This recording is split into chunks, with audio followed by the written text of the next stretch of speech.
It is Qui-Gon Jinn Tuesday evening. Come, let us meditate like a Jedi. I'd like to take an opportunity, or this opportunity, to demystify the idea of Buddha nature, known in Sanskrit as Tathagata.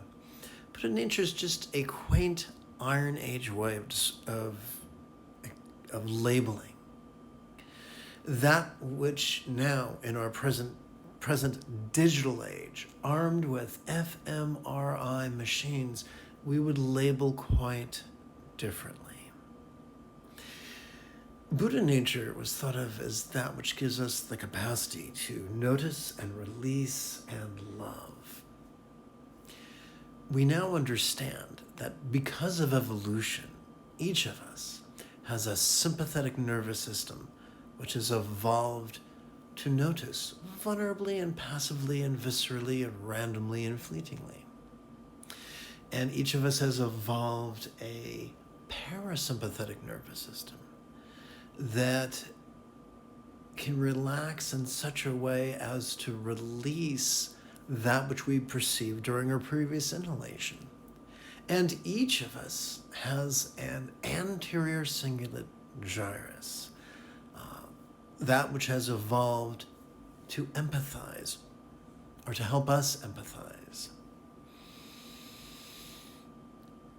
There are many nicknames for enlightenment. One of them is nothing special. And that's because we already have the Buddha nature within us. We already have the hardware that necessary for mindfulness and meditation and empathy. All we need to do is get out of our own way.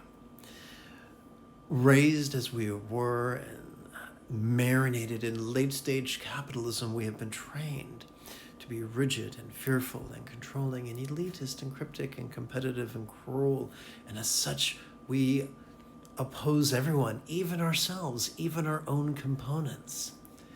The magic of meditation is simply spending some time, perhaps once every 12 hours or so, to cooperate with the mechanisms of our autonomic nervous system in a way that helps us to become the person that our dogs already think we are.